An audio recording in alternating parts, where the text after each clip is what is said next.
All right, great friends. Hey, what's happening? This is Wednesday. This is Kaplan and Crew with Grande and the Brown Man, and we are in the 7 Mile Casino Studios, 7milecasino.com. Hey, if you're in San Diego, or if you're in Southern California, or if you find yourself coming into San Diego, maybe your favorite baseball team is coming into town. If you're a New York Mets fan, you may be coming into San Diego.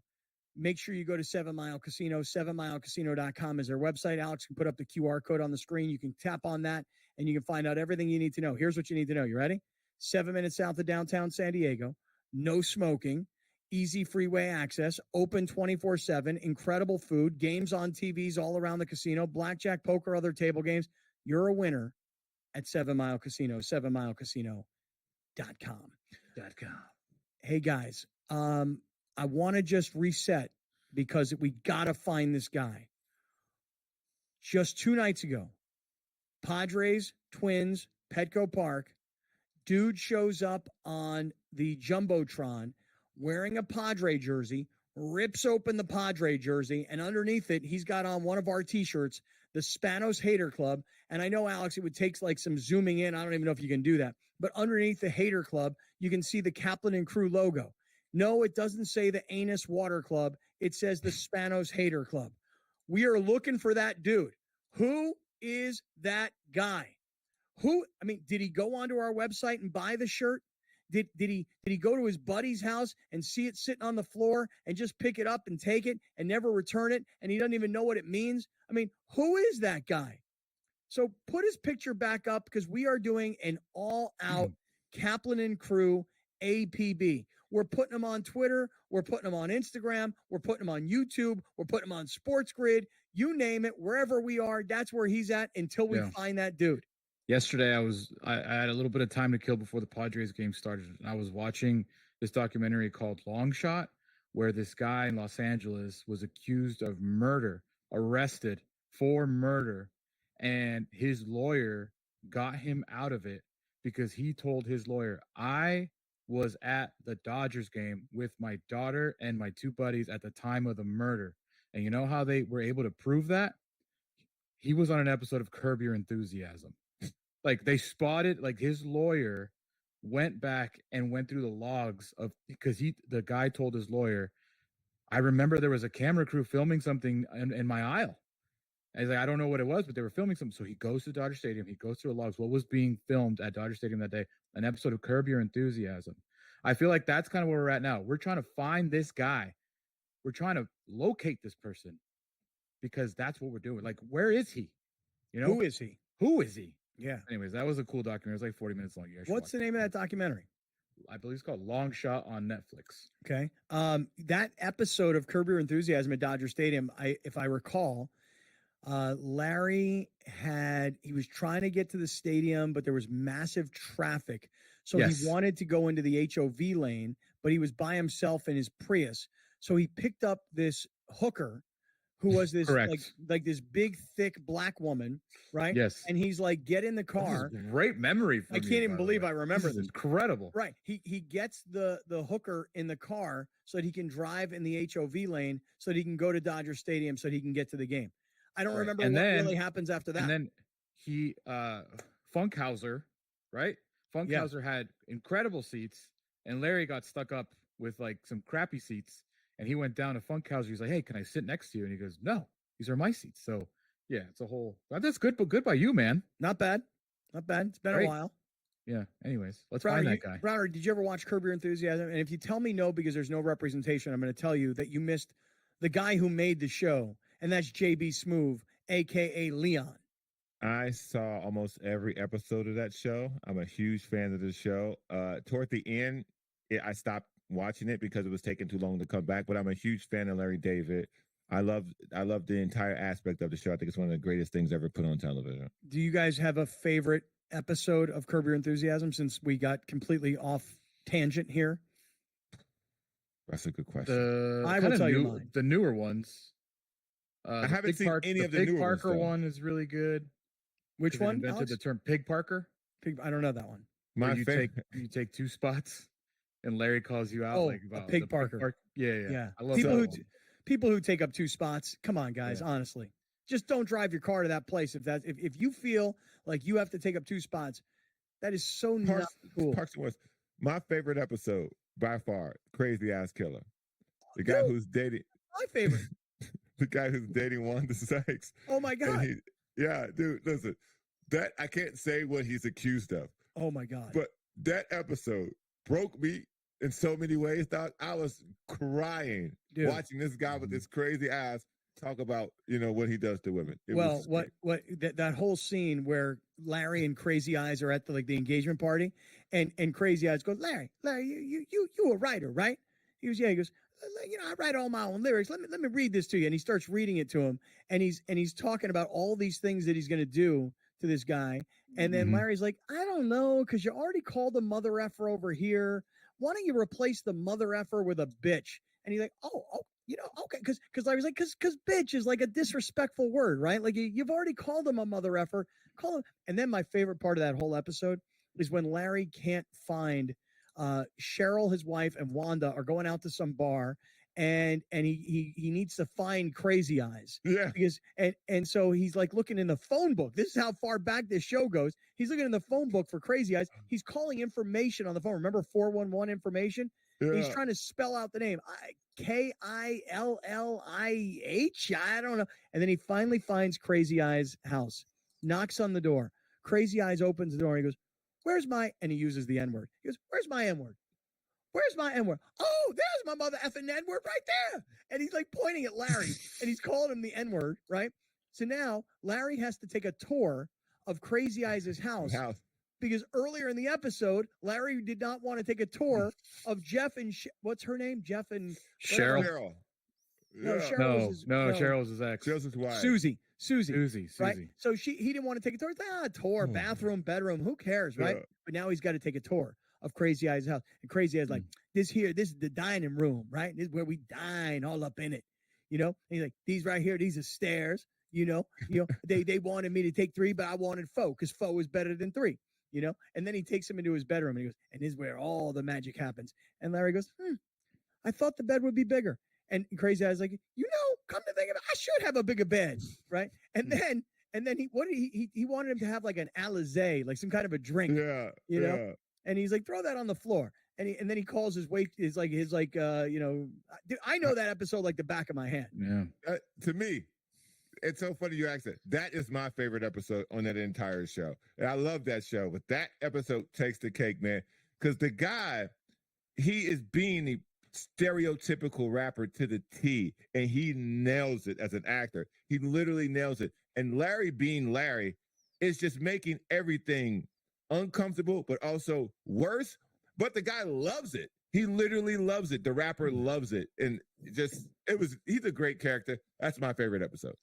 I'll tell you my second favorite episode real quick is when Palestinian chicken. Oh, no. Tim Meadows. Because that Palestinian chicken one, that was very good too. The Palestinian chicken one is the one where he's willing to date a Palestinian because the chicken's so good. Yeah. And is that the one where she's like riding him and she's like yelling like all this anti-Semitic stuff at him? Yes. That's so funny. Man. But hey, I'll tell you right now, when Leon and Larry mix up their cell phones, and by the way, these were not smartphones. These were like old school flip phones, and Larry gets a call from the guy who's trying to hire Leon, and he hangs up on him. But then Leon gets the call from Tim Meadows. He's like, hey, man, I thought you were calling to apologize for what you said to my wife. And Leon's like, man, I told you I don't want your wife no more. I hit it and I quit it. He's like, oh, I get it. I'm a black guy, so you're doing a black guy character. Don't do it. It's offensive. And Leon's on the other end going, black man doing his thing in the world, baby. Barack Obama, mother effer. Barack Obama. I'm the president. Hitting that ass. I remember that episode. Yeah. Dude, I don't. So if you know this guy, let us know. Right. So if you know who that guy is, we're looking for that guy. Anybody knows who that guy is wearing the anus water t-shirt, or Spanos hater, I think is what it really is. Ooh, baby. Oh my God. All right. Well, that took us off. That's on me. That is on you. Stick around, everybody. That is all over you.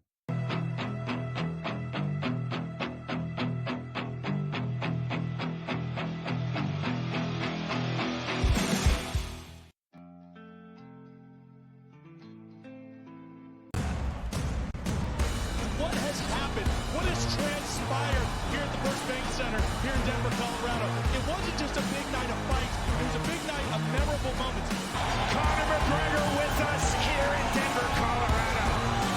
Good left hand from Rockhold. Right hand right back from Mike Perry. Now 3-0 in BKFC. Could I get a face-off with Conor McGregor, man? It's an incredible setup here, incredible matchmaking, incredible storytelling. Oh, you had to come here. All these fighters that step in here are warriors, and all have my respect. And I'm into this game, yeah. We'll be into this, yeah. And we are live here in the Maverick Center here in Salt Lake City, Utah, folks. What a night. It is going to be historic indeed for BKFC 56. Whoever's the king of violence right here, this is going to be a great fight. Perry on the top. Right hand from Mike Perry. Double jab. Who's the king of violence? I am. Combat fighting in its purest form, bare knuckle fighting in the city of angels. 80 seconds remaining. We've got the biggest announcement in the BKFC history we're about to make, so let's make that announcement. What's up, Knucklemania? The notorious Conor McGregor here. Ladies and gentlemen, the huge announcement that I have for you today. Conor McGregor, myself, and McGregor Sports and Entertainment is now an owner of Bare Knuckle Fighting Championship. Welcome to the big leagues. David Feldman, baby, we did it. He's now an owner of BKFC with us, and we're going to take this motherfucking thing all the way to the top now. I'm the Brown Man, and we're coming to you from the 7 Mile Casino Studios, 7milecasino.com. Hey, just a quick reminder for everybody that on August 31st, I believe it's a Saturday. Check me on that, Browner. I'm almost sure it is a Saturday, right? Absolutely. It is time for the Kaplan and Crew Fantasy Football Draft.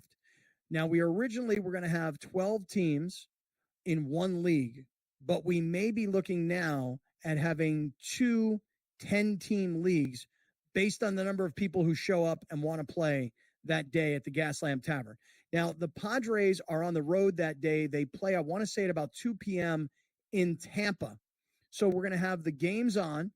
We're going to have all the horse racing on from Del Mar, Saratoga, and every track around, because that's the off-track betting home. It's the only place in all of San Diego where you can have off-track betting.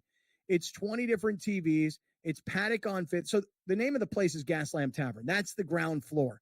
Yeah. Revel is like the bar area. Gaslamp Tavern is like the food. And then upstairs is paddock on Fifth, which is all the TVs with all the horse racing, all the betting stations, and even a live teller who can take your bets if you prefer to do it in cash.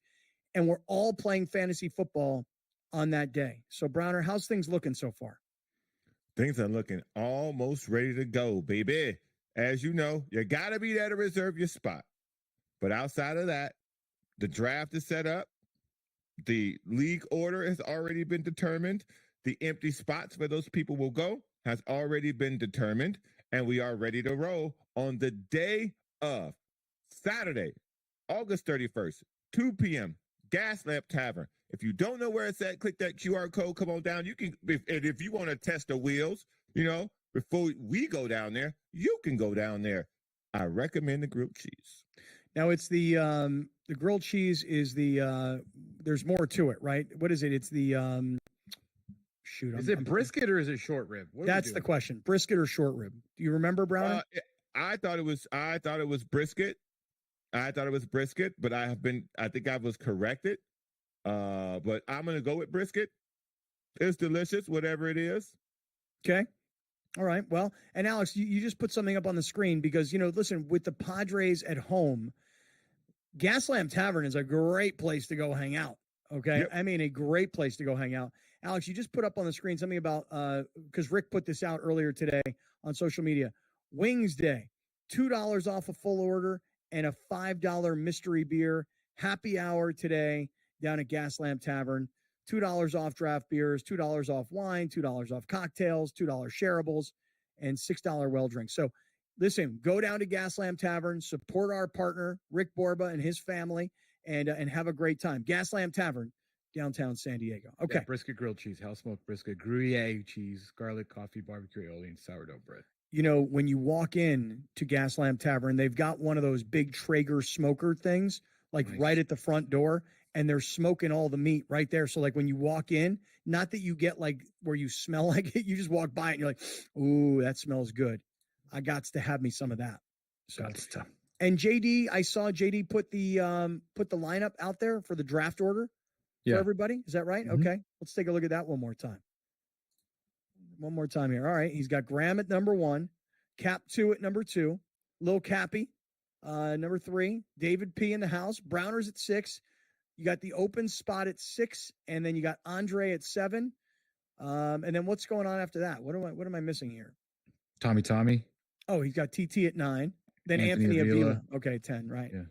Open spot, and then Molly, and then JD. JD's picking last. Okay. There you have it. All right, very There's good. your order.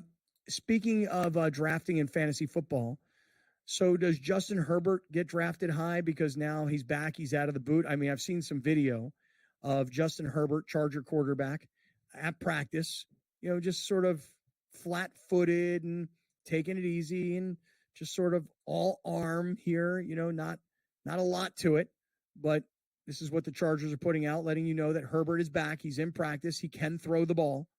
Okay, very good. We just more of, here we go. Hit. Hey, nice Wow. throw. Nice What throw. a deep ball. What a beautiful ball. And then you got to go to Jim Harbaugh. Coach, your quarterback is out there. What do you say, Coach? Great. It felt like the music should be playing. I even thought I thought I heard music. Voices of Angels, maybe. It felt great. It felt great. I don't know, man. Yeah. Something I don't he's gotta getting. watch Easton Stick anymore. I love Jim. You know I do. I do. I have love. Lots of love. Something, I don't know. He's intentionally getting weirder by the day. He's playing into the character. He's played into the. Okay, let me ask you a question. When has he not? What else is there to talk about with this team right now? The quarterback just got out of a boot. You don't talk about Bosa as a pass rusher. Khalil Mack doesn't talk in general. Keenan Allen's gone. He was really the mouthpiece of the organization. So who is there that is really the attention getter for this organization? It ain't the owner. Jim Harbaugh. He don't talk. It's Harbaugh. What did Harbaugh. What did USA Today list the Chargers as? Oh, God. If USA Today says Green Bay versus the Jets in the Super Bowl, with the Jets winning the Super Bowl, I mean, is somebody just goofing around? But nonetheless, what do they have the Chargers at? Let's see. 9-8. That sounds about right. See, to me, that sounds about right. Yeah, Sounds about right. that one doesn't sound so far fetched. I'm just looking at Their the win Chargers total's schedule. 8.5. I think it's around there. Yeah. Chargers schedule: home against the Raiders. I would chalk that up to a win. At the Panthers, I'll chalk that up to a win. At the Steelers, I don't know. Traditionally, that's not a game the Chargers win. The Panthers game. The Panthers game. Trust us, SportsGrid audience, national audience. We know. We know. Those are not the games. The cake ones, the ones that they should breeze right through, those are not the ones they win. Previously. Well, just think about this. They're home Prove against it the to me. Raiders. Then they got to go to Carolina. Then the 2-0. question is, do they come back to LA and then turn around and go back to Pittsburgh, or do they go to Carolina and then stay on the East Coast so that they can play Pittsburgh the following week? Let's just give them 3-0, just for argument's sake. Then they're home against the Chiefs. I'm going to chalk that up to a loss. That'll be a very interesting game. On the road at the Broncos. To me, it's a toss-up right now. That's a okay, win. we'll give them a win. 4-1 at the Cardinals. That's Cardinals, a win. 5-1, and then 5-1. At this point, when they get through 6 games and they're 5-1, this is probably the time where everybody starts to get hurt. So now they're going to go 3-6, 3 and whatever. Yeah, right. Because then they're home against the Saints. Then they got to go to the Browns. At some point, the Browns will sack Herbert, and that'll be the end of that. All right, everybody, hang right where you are. This is Kaplan and Crew on a Wednesday.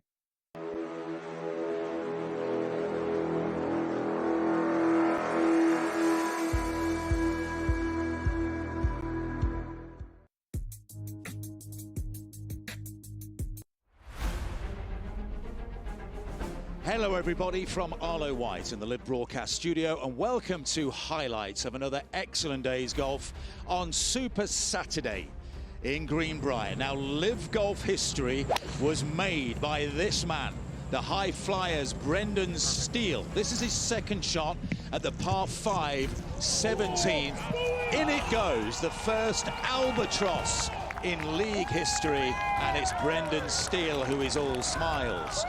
Cam Smith teed off at 18 today. He made a par there, then proceeded to card a 27 over the front 9 holes to briefly take the lead. This was his third at 12, an eagle for Cam there, but he was overall level par through his last 8 holes and his 3 off the lead. Brooks Koepka is seeking a 5th Live Golf title. No other man has more than 3.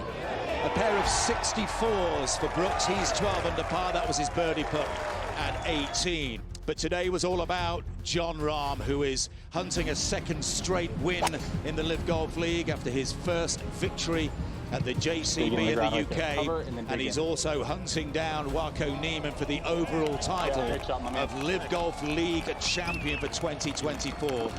A remarkable round of 62 today for Jon Rahm. That was his second into 17. This is his tee shot at 18. And you wouldn't bet against Jon Rahm going back-to-back and taking a lead into the final regular season event in Chicago in 3 weeks' time, seeking a first prize of $18 million. And he rounded things off superbly with a birdie putt at the first, an 8 under par 62 today. Jon Rahm will take a 2-stroke lead into Championship Sunday. Ripper lead the team comp by 1. Stuff we've been talking about before we go back and reset the NL West. Let's I do have breaking news. Oh, really? I was going to say, let's play some prize picks. Go ahead. Breaking news. Breaking news. Yeah. Yeah. Talking a lot of AFC West today. Obviously, earlier with JT the break, we've been going through schedules of who's going to win what. Well, how about this? Breaking news. The Denver Broncos have officially named Bo Nix the starting quarterback for Week 1. Good. Who is their who just in terms of their roster? They had Zach Wilson that they'd gotten from the Jets, and there was a third quarterback who I'm trying to. It's not coming. I thought it was me. Stidham. Was it Jarrett Stidham? And Zach Wilson? Okay, so did they say not only that Bo Nix is the starter? Did they say that which of the two of them? I don't got a depth chart other than okay. I don't have the breaking news is that Bo Nix is starter. The reason I ask is only this, because if Zach Wilson were to get cut, and I don't know which one they're going to keep as a backup. I personally would I probably would keep Zach Wilson because I would keep Jarrett Stidham. What has Jarrett Stidham done? I mean, like, I only know Zach Wilson because he was such a character last year with Aaron Rodgers going out and, Wilson having to play and then kind of being benched and then back in. So what has Jarrett Stidham done? Stidham has been with New England. Stidham has been with the Raiders. Stidham was with Denver last year. As a career in the 4 years, 1,422 passing yards, 8 touchdowns, 8 interceptions. Yeah, so I'm keeping Stidham for this reason. Yeah. Now I have a guy who's number 1 for me. Now I need somebody who's been around the league to help teach him and to help be in the room to support him. I don't want at this point. I don't want somebody competing with him because the competition is now over. Having Zach Wilson in that room. Zach Wilson wants to play.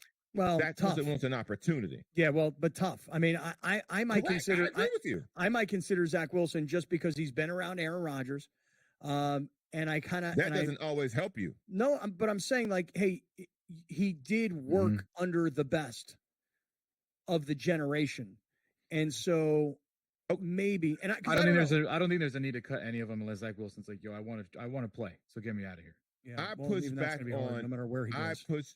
I push back on him working with Aaron Rodgers because, one, it wasn't a playing version of Aaron Rodgers. It was a non-playing version of Aaron Rodgers, and we know Aaron Rodgers he was even around. Right, not sure. Correct. Not sure. Right. Don't Correct. know. So what did he really learn? I think the from Broncos him? are doing the right thing, and I think, honestly, they don't have a Jacoby Brissett. Right. They you know what I mean? They don't have a Sam Darnold. They don't have a guy Gardner that's been around.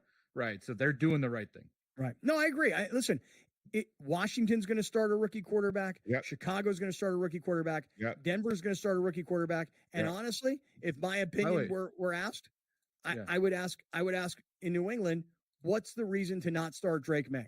other than Correct. to protect him, other than to say, hey, we went out and got a veteran quarterback for this reason, you're going to start him at some point this year. Why not start him right away? Get to it. Yeah. There's Bo no Nix expectations. played in the SEC. Bo Nix played in Oregon. He was in college for like 5 or 6 years. Correct. Bo Nix is 26 years old. Yeah, 24, So whatever. he's probably as experienced as you're going to get for any rookie quarterback ever. And like you said, has played in the two, he played in the SEC where he was good, and he played for Oregon that was really good. And so to me, you've got a kid who's not 21 or 20 years old who played 3 years and he came out. And this is a guy who's been around for a long time. In an offense where they throw the ball. Go ahead. The reason why Bo Nix was taken where he was taken is because of his age. Yeah. Because people felt like he was already, he is what he is. And Sean Payton saw that and went, that's what I want. Yeah, right. Yeah. In an offense, Sean Payton's going to want to throw the ball. He threw the ball a lot last year. He threw 3 interceptions. Yeah. And get rid of it immediately. Bang, Well, bang, bang, bang. Let me do this. Let me start off. Let's build a Prize Picks ticket right now. Two shout outs. Yesterday. I know you were. 2 shout outs. One, my boy Ricky Markowitz living in Philadelphia. Ricky Martin? No, not Ricky Martin, Ricky Markowitz. Ricky, Damn, that'd be dope if Ricky Martin watched the show. the little dude, and he's watching live right now with his son Max, and they're hitting me up in Philadelphia. Shout out to you guys, and a big shout out to our guy Mason Ulvis, who's in LA, who works for ROI 360 Media. He's the guy that places the Prize Picks ads on this show. He's a fan of the show. He's a great friend. He's watching right now. And here's the thing, Alex. Yes. Mason wants us to bet on the whole hot dog eating championship. Right, but that's not until Labor Day. I know, but it's we like are now betters, Mason. We're now better. We're now better. Yeah, we we're need today. Our we're today, guys. And by the way, last time Mason gave me all of his hot dog picks on the 4th of July, it was all trash. Not so good. Let's. It happens. What we got here tonight? What do we have? Aaron Judge, he's on a heater, 8 game hit streak, homered 3 of his last 5 games. Aaron Judge tonight. Goblin pick 1.5 hits, runs, RBIs. I'm going in on that one. So wait, 1.5 hits, runs, RBIs. Yes. Okay. Okay. Here it is. Got it. 1.5 hits, runs, RBIs. Okay, I'm in on that. What else you guys like? Anybody else like anything? I'm going to go to Ohtani because he's also been hot. I'm going to take Ohtani tonight. 1.5 total bases. I'm going to say more. Okay. Anybody got any? Here we go. All right. I'm gonna go. Yeah. I'm gonna give you a. Wait, hold on, brother. Wait, hold on. Stick around. We'll get back to Prize Picks right away.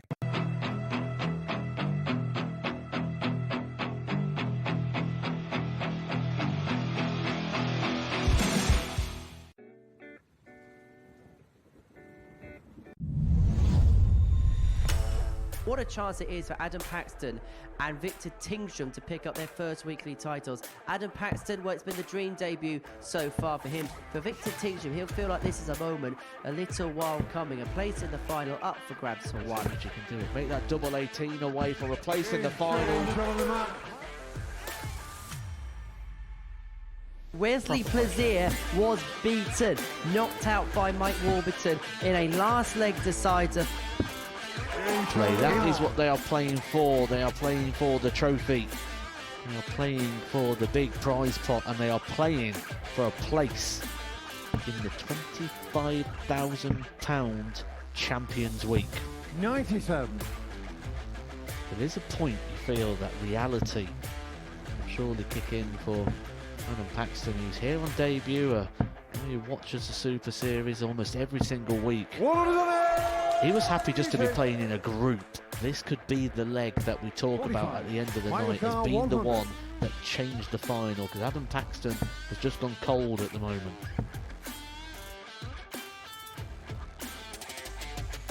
Bang on cue. He doesn't just get 2, he gets the lot. Should take out the 16 out. If not, Mike's just behind him. Shot on the 5th leg. Can Paxton deliver one of the biggest moments of his career so far? He can. Double 12. What a moment that is from Adam Paxton. Mike Warburton was looking at 60 to win the match. 14. Paxton, here's your moment. He approaches the hockey with confidence, with time, and delivers. Adam Paxton on debut. The boy, the fanboy, comes to the Super Series and wins.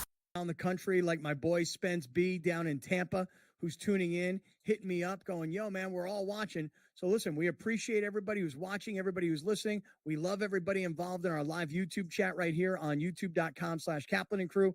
And for everybody that has yet to download Prize Picks, I want you to do it, because right now, when you make your first play, even if just $5, it's instant. They give you $50.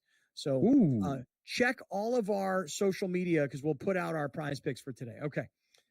Let me switch topics here for a second, because I have a small issue that I need to deal with, and I would love to get your advice, Grande and Brown Man, as this segment is being brought to us by our friends at Life Brew Coffee. See this right here? This is Life Brew. Mushroom coffee. It has become a new national phenomenon. 30% off when you use our code Great Friends. All these naturally grown mushrooms all put into the coffee, so that, like the lion's mane, which supports memory, the turkey tail, which is antioxidants and support gut health, shiitake, a great source of vitamin B, the king trumpet, which reduces inflammation. If you've not yet tried Life Brew Coffee, you get 30% off. Here's the caffeinated. Here's the decaf version, the orange. And my guy, Brett Weiss, he loves you to try all of his products. So, man, he sends you all kinds of stuff in the mail. Little pre-rolls. Some of that sex drop, Browner. You like that sex drop for Saturday? Hey-o. All right, let me talk to you guys about something that I need to get off my chest here. Need a little help with. This will sound hard to believe for many new listeners and viewers, but this is the straight up for real truth. I've really never played fantasy football. Never. Okay. And a couple of years ago, Alex, I remember you kind of didn't you set up a league for us back in the old 1090 days? Didn't we do like a draft? And I even like let the computer do my drafting for me. Like I've never really done a fantasy draft. That I knew it at the draft. I was like, well, this is going to be a giant waste of time. It was a waste of my time, no doubt about it. Well, I was talking to you more about mine, but yes. Oh, no, it was a waste of your time as well. There's no doubt about it. Mm-hmm. So I have a very, very close friend of mine who 2 years ago said, you got to play in our fantasy football league. And I said, I don't really play fantasy football. And he's like, no, you got to play. It's so fun. You're going to love it. I'm like, no, I don't really play. So a year ago, he tried to get me into this fantasy football league. I didn't join. But he was like, dude, you're playing this year. So I've had this on my calendar for next week for like almost a year. And to play in this league, I'm going to share with you guys some of these numbers. To play in this league, you got to like go to Phoenix, because it's all in person. So they set up, you play golf on Tuesday, and then you party Tuesday night, and then you play golf on Wednesday. You chill by the pool Wednesday afternoon. Wednesday night, they have a full-blown draft. So I've never done this before. And the only time I've ever played, which was one time, I let the computer do all the picking for me. As a matter of fact, that year, I had the number one pick in the draft. Antonio Brown was the number one overall player, according to like Yahoo or ESPN or whoever. I took Antonio Brown. A long time ago. He never played. Like, he didn't play the whole year. I don't know if he was hurt, suspended. I don't remember exactly what happened. Bro never played. Okay. So this draft is an offline draft. Now, do you guys know what that means? Yes. Can you help me? You're going to have to go up probably on a board or say out loud who your pick is, and it's not going to be on a computer. There is no auto draft. Okay, so not only is there no auto draft, not only do you have to be there in person, but you actually have to know what to do. Right. Okay, I don't know what to do. Don't you have a general manager? So I have this general manager. His name is Marcus Grant. He's a fantasy football guru with the NFL Network. But what am I going to do? Call him? What do I do? Your general manager's not invited to the draft? Well, that seems like a setup for failure. Well, but hold on a second here. I mean, I'm taking a look at this whole thing. There's serious money being played for here in this draft or in this league. How many units? I'm embarrassed to tell you how much it costs. How many units? A lot. How many units? I mean, for me, it's a lot of money. This is a lot of money. Okay. Put it this way. See this nice computer sitting right here? Yeah. I'd like to get a new one. But I'm playing in this fantasy football league. Gotcha. Have you ever heard okay, let me ask you a question. Okay. How unprepared you are. Is it a PPR league? Don't know what that means. Okay. Have you ever seen a cheat sheet? Wait. A PPR league. Yes, I think I read that somewhere. I think it is a PPR league. Scoring. PPR with 6 points for touchdown passes is the basic framework. PPR, yeah. Okay, great. You ever seen a cheat sheet? No, cheat sheet, no. Do you have a ranking sheet? I don't have any of that yet. Do you have depth charts? Do you have a No, I fantasy got football nothing. magazine? I got zero, bro. I got nothing. So if it's such an expensive league, wouldn't it be worth flying out your general manager? I know, but then if I would have to fly him out. That's assuming he's you available. You need to fly him in Wednesday. Okay. And he can leave Thursday. You don't need to put him then up for a week. I gotta put him up in a hotel room that night. Yeah. You know? Yeah. Let me ask you this question. Let me ask it this way. Have you ever been involved in a fantasy football draft like this? I've been involved in a fantasy football draft like that twice a year, at least for about 12, 15 years. Would the other guys in your league be upset if you brought a general manager with you? Yes. Would the guys in your league be upset if you were talking to your general manager in the draft? One, probably. One, I doubt it. Browner, what do I do? Bomb the draft. I don't really understand. Just go with the pre-made players. Tell your GM to give me 3 guys at every position, okay? And then you play off that card. Whenever whoever's available on that card out of those 3 people, that's the guy you pick. It can't be you paying this guy, he getting a cut of this money. So his job is to give you players to select, okay? So at every position, give me the top 3 or 4 players. How many people in this draft? 12, 10? 12 players, yeah, 12 teams. You're gonna need the top 30 players of each position, minimum probably the top 50. Where would you guys go to do your research? Is it Pro Football Focus? I ain't doing no research. I'm paying somebody to do the research. But you're also yeah, go ahead. This guy's supposed to be some whiz, and he getting a cut of this money. Bro, you better show up with a pamphlet for me to know who to pick when the time comes. And all I'm doing is crossing out the names when they call out the name. I'm going through my pamphlet, what position? Okay, boom, cross that guy out. Boom, cross that guy out. Oh, Scott's turn. Okay, I'm going to go to my list. This is the guy I want. Give me Dak Prescott. I mean, don't do that, but you see what I'm saying? Yeah. That's what you should do. You shouldn't be doing no damn research, okay? That's a failed mission for you.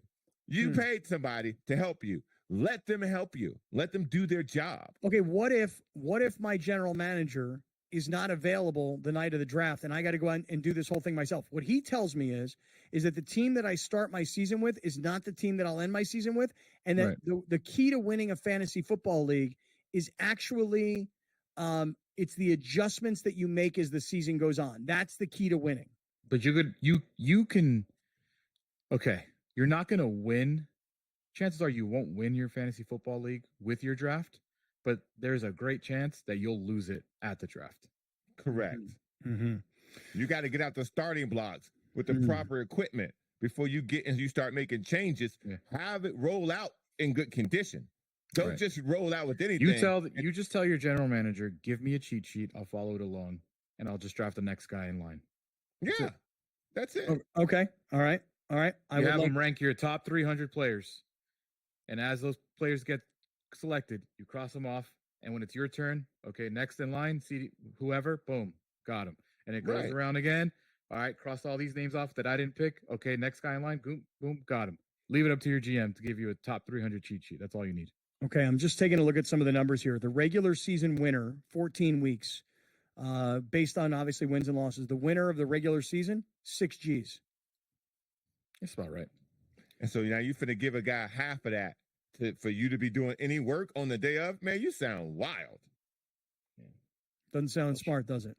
No, fam, it don't. It don't. You being in this doesn't sound smart, but I mean, you're in it. No, so but there was no getting out of it. There was absolutely no way of getting out of it. Figure it out, man. You're a big boy. All right, this is Kaplan and Crew. We're in the 7 Mile Casino Studios, and we're back in 2.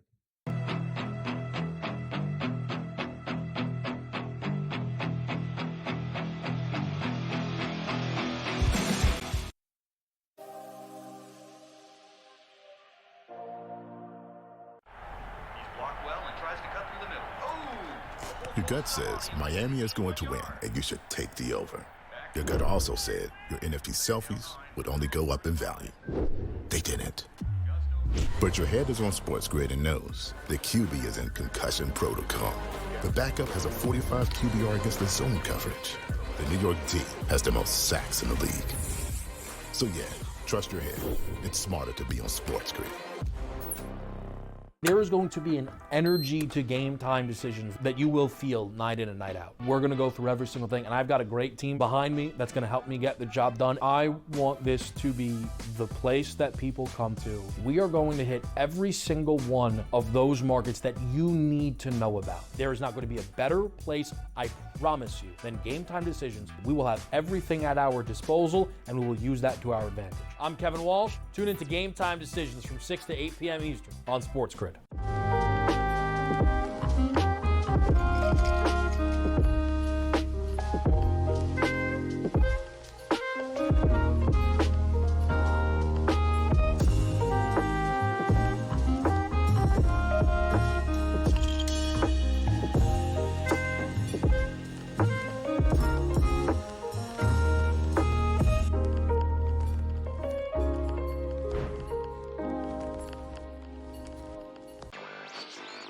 One change in the legislature in Missouri is that this guy who's just totally against sports betting there is not going away. This has been in progress since last fall. They got 300 and some thousand signatures. All they needed was 170, but those were all certified by local election boards.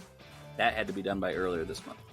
By tomorrow, the Secretary of State has to verify all those signatures. Newswire, only on SportsGrid. Now, man, we're in the 7 Mile Casino Studios, 7milecasino.com, and we're getting ready. We're getting ready for the highlight of the day, man. Mm-hmm. Which I'm kind of looking forward to today because I don't know what you've picked out today. I literally have no idea what you've picked out for us today. Okay. Do you know? Yeah. Okay. I got two. You got two of them. Might have three. Oh. Okay. Chris. All right. It is time for the highlight of the day, man. It is presented by Torrey Holistics, California Holistics, Grande's hometown, Oxnard Holistics, and even Mammoth Holistics up there, up in the Sierra Nevada mountains. All of the holistic stores, if you use our promo code Kaplan, you save 20% on all your favorite cannabis brands and products. If you're using them for sleep, for pain, for anxiety, or you know what? You like all my old college buddies that are still watching right now. You just like to smoke some weed. Okay. Yeah. Whatever you use cannabis for, go to our stores, California, Torrey, Oxnard, and Mammoth Holistics. Spend $75 or more. Use our promo code Kaplan that you save 20%. All right, Grande, what do you got for us today? Little League World Series. On the brink of elimination in the bottom of the sixth. Mexico losing 4-1, 2 outs. And what do? They hit a 3-run home run to tie it in the bottom of the sixth to get to 4-4. What is the next guy gets walked or something? You know what the next guy does? Tell me. Walk off, home run, boom. From down 4-1, 2 outs to win 6-4. Mexico wins over Cuba at the Little League World Series. And you must be really excited about that. I was watching on pins and needles. Yeah? Yeah. I was all in. I know. Well, I know that you like Team Mexico in soccer more than you like Team USA. Correct. So I had to think that you were cheering on Team Mexico in the Little League World Series. Yeah. Sorry about it. That's what I was doing. That's okay. Yeah. So there you go. People care about the Little League World Series. See that, Brown? See? People do care. They care. You know that story I was telling earlier about how Tony Gwynn and I hosted the East Lake Little League team when they came back from the Little League World Series, and they didn't win it, but they finished as the runners-up. And the kid on that team, this kid Grant Holman, was a superstar pitcher at like 12, 13 years old. Mm-hmm. This guy was like so abnormally tall versus all the other kids. Like when we would play rec basketball, Browner, what's the name of that bubble that they have like 12 basketball courts over Alliant University. Alliant University. So we used to play like rec basketball in there. And like here we'd bring all these little kids, 12 years old. This kid, Grant Holman, 6'5", he's dunking on fools when they're like 12 years old. He was so much bigger and so much more talented athletically. He went to Cal Berkeley. He became a star college pitcher. He's been working his way through the ranks. He's only 24 years old, and he just got called up to the Oakland A's. I was telling that story. But that day, when Tony Gwynn and I hosted the Eastlake Little League team when they returned home as runners-up in the Little League World Series, I believe that Eastlake had knocked out Mexico, and the Mexican team was from Tijuana. And so those kids came up. We're also there to Chula Vista, and they were part of the celebration as well. So listen, Little League World Series and just Little League in general, like it's the ultimate education when it comes to sportsmanship for these kids, you know? And I still love it, man. I drive by my Little League fields where my kid played, and man, I have got so many memories, and so just being out there throwing batting practice to them, coaching teams. Freaking miss Little League, dude. I do have a second highlight of the day because some things just you can come coach my kids because our first day is Saturday. Well, let me tell you something right now. Baseball? T-ball, man. T-ball? Let me tell you something right now. What I mean. Yeah. One of my goals. I'm not joking around here at all. I've got a couple of different goals. One goal is I want to get a car collection. And you know what that car collection is going to be? It's going to be a Corvette from every decade that I've been alive. I need a Corvette from the 70s, 80s, all the way till today. So I want a car collection. I don't have any. Okay. All right. I got a couple of Matchbox, but I don't have any real cars. And my second goal is to retire and have enough time to go coach a Little League team. My kid don't play. I don't play daddy ball. This is about who's the best player at each position, and I want to coach a Little League team. I'll coach your kids, Browner. When you got time, get them cars first. Would it be weird to coach a team where you don't have a kid on it? No, that's the best coach. Okay. That's the best coach. Because what I'm hearing from a lot of parents in this age group is that, especially with football, you got to be involved on the staff. You got to be around. You just can't leave your kid out there. Or he'll be the left guard, even if he's the best player. And the coach's kid is the quarterback. And you know, and the second, the coach's best friend, his kid's the running back. Like, right. You know? Yeah. You just got to be involved in what your kids are doing, but you should be involved in what your kids doing anyway.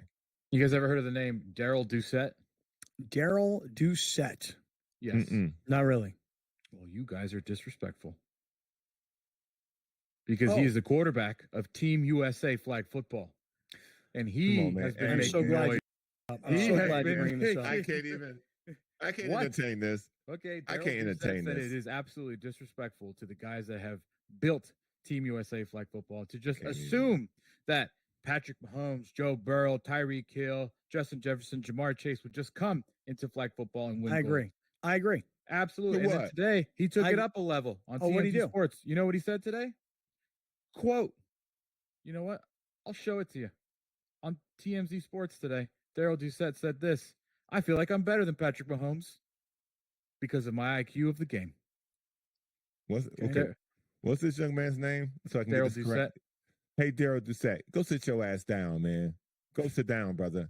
Please go sit down, because you sound dumb. The last thing we want a brother to do is to be out here sounding just dumb. You might think you better than, I think I got more money than Howard Stern. Have you seen my car? The proof does not meet the pudding, brother. Cut it out. Cut it out. I have a question. Question. Is it possible that whoever are the guys that are currently on the USA flag football team, hold on. Is it possible that because they play flag football, that's their specialty? Right. The argument to that being what just happened in the Olympics on 3-on-3. They just put some women together and some men together, and they stunk it up, USA. Whereas other countries had legitimate 3-on-3 players. Because they've practiced and they play and they specialize in 3-on-3 half-court basketball. These USA flag football guys, they've been specializing in playing flag football. Here's what I say you do. This is how you solve this issue. You take the USA flag football team, whoever they are, the best team, and you take the NFL players and you put them together and you practice them, and then you play head-to-head in a flag football Super Bowl, and whoever wins represents the USA. That's the smartest thing you've ever said on this show. Y'all glad we out of time. That's dumb. No, we ain't out of time. We'll come right back. I want to hear what you have to say. Final segment next.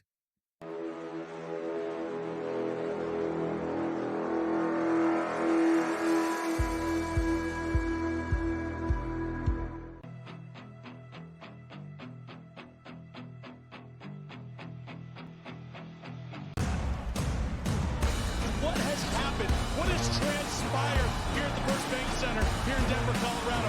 It wasn't just a big night of fights. It was a big night of memorable moments. Conor McGregor with us here in Denver, Colorado. Good left hand from Rockhold. Right hand right back from Mike Perry.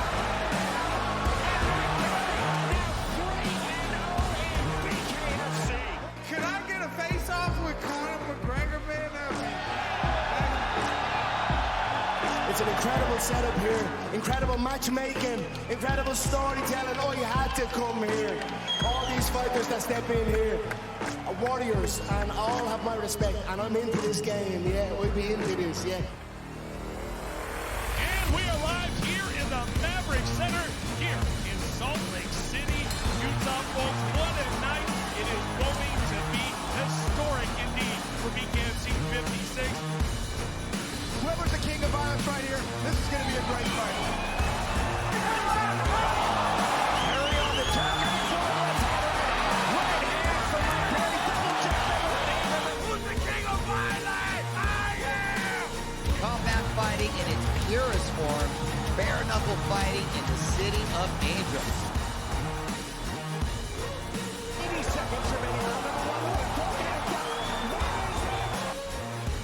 We've got the biggest announcement in the BKFC history we're about to make, so let's make that announcement. What's up, Knucklemania? The notorious Conor McGregor here. Ladies and gentlemen, the huge announcement that I have for you today. Conor McGregor, myself, and McGregor Sports and Entertainment is now an owner of Bare Knuckle Fighting Championship. Welcome to the big leagues. David Feldman, baby, we did it. He's now an owner of BKFC with us, and we're going to take this motherfucking thing all the way to the top now. Censored, and when we go uncensored, I'm going back to Prize Picks just because I want to complete my card for the day. Yeah. So we'll go back to Prize Picks when we get into the uncensored portion of today's broadcast. Okay. So for everybody, it's like, wait a second, hold on. I thought you guys were playing. Yeah, we're going to play. Stick around, everybody. Okay, Browner, you were about to say about these flag football guys. All I'm suggesting is this, that there are pro baseball players, okay? And then there are guys who are great softball players.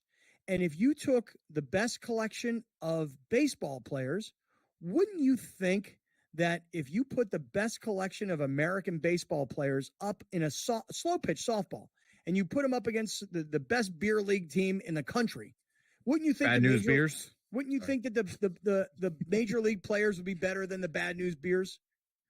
Yes. Okay, me too. But I just want to tell you something. Baseball is a very different game than softball. Stop it. No, it is. It is. And football, NFL, tackle football is I assume, a very different game than flag football. And so just because you're the best NFL players, why should we automatically assume that the guys who have been playing flag football and specializing in flag football and preparing themselves for when the flag football goes into the Olympics, why should we assume that they should all just be pushed aside for whoever the hottest players are in the NFL at that time? Because the NFL players all want to be what the USA basketball team is. I say put the best flag football guys up against the best NFL players, play a game, whoever wins represents the USA. That's it. Do it based on merit, not based on stature and reputation. That's a waste of time. We already know who the best players are, okay? This is so laughable to me. This fella, where does he work? What does he do for a living? Because it ain't flag football. I can tell you what Patrick Mahomes does for a living. He plays football. I can tell you what CeeDee Lamb does for a living. He plays football. I can tell you what Gardner does for a living. He plays football, okay? If your main job is playing football, that's who I want representing this country, playing flag football, okay? Can I ask a question? Question. Is it possible that if you took a guy who is not an NBA player and you put him into the NBA's slam dunk contest, that a guy who's a professional dunker, an exhibition dunker, could beat NBA players in a slam dunk contest? Yes. Okay. So why can't a guy who specializes in flag football be a better flag football player than a guy who doesn't play flag football but plays tackle football? Why is that such an impossible thing? Because the dunk is a single solitary aspect of the game. It does not require you to defend. It doesn't require you to know a play. It doesn't require you to do anything other than dunk the basketball. It is a one-trick situation. Okay, but is flag football and tackle football, are they the exact same game? I would argue that it is probably harder to play flag football because you have to remove the physicality from it. And so your quickness is far more important. Your agility is far more important. Your dexterity is far more important. So I don't want these weekend warriors representing me against the world. So what we don't need, because y'all know how I feel about America. Y'all know how I feel about that flag, baby. Except Noah Lyles. I don't want some weekend warrior out here representing this country. Don't want it, don't need it. Hold on, before you slander him, the guy has won gold medals for Team USA in flag football, so he's doing his job. It's not like Team USA stinks. Why he ain't the quarterback for fill in the blank team? He's the quarterback of Team USA, and I agree with you, Browner, that Joe Burrow and Patrick Mahomes and the other guys would smoke any team in the world. I agree with you, but you're about to slander this dude like he's like a piece of trash. But he's been winning gold medals for Team USA. I'm so glad you said it, because I'm going to do this slander proof. Okay, slanderless. When you go out and you make such a wild statement, saying that guys who we've watched through college and now at the pro level exceed at a game pretty similar to what you do, right? At the top of the industry of what you're trying to do. Mm-hmm. And you tell me you're better than them. If you were better than them, you would be where they are. This is a different game. It's a very different game. I played in the ABA, okay? I played in the ABA. That would be like me saying, hey, man, I'm going to play 3-on-3 too. Because I played 3-on-3 and these guys played in the NBA. They shouldn't be able to come in and take my spot. I know 3-on-3 better than they do. I do not, because you know what you practice? You know what you practice all the time in basketball? 3-on-3 scenarios. So you play 3-on-3 all the time, actually. At football practice, they play without tackling each other all the time. It's called practice. So therefore, I know they can play without tackling each other. Where is this guy? God, I hope you're wrong. God, I would love to see these no-name nobodies beat Patrick Mahomes and Justin Jefferson and Sauce Gardner and every other name that you mentioned. I just think it's ballsy to say, well, let me see one of these guys keep up with Tyreek Hill. All right. I'd like to see it myself. All right, everybody, hey, we're back Noah tomorrow. Lyles on the team. Yeah, put Noah Lyles on there. We're back tomorrow. Hello, everybody, from Arlo White in the Live Broadcast Studio, and welcome to highlights of another excellent day's golf on Super Saturday in Greenbrier. Now, Live Golf history was made by this man, the high flyers Brendan Steele. This is his second shot at the par 5, 17th. In it goes, the first albatross in league history, and it's Brendan Steele who is all smiles. Cam Smith teed off at 18 today. He made a par there, then proceeded to card a 27 over the front 9 holes to briefly take the lead. This was his third at 12. An eagle for Cam there, but he was overall level par through his last 8 holes and his 3 off the lead. Brooks Koepka is seeking a 5th Live Golf title. No other man has more than 3.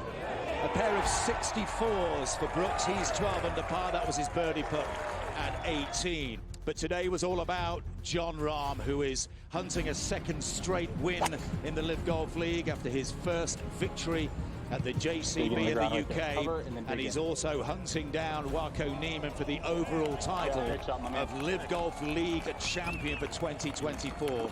A remarkable round of 62 today for Jon Rahm. That was his second into 17. This is his tee shot at 18.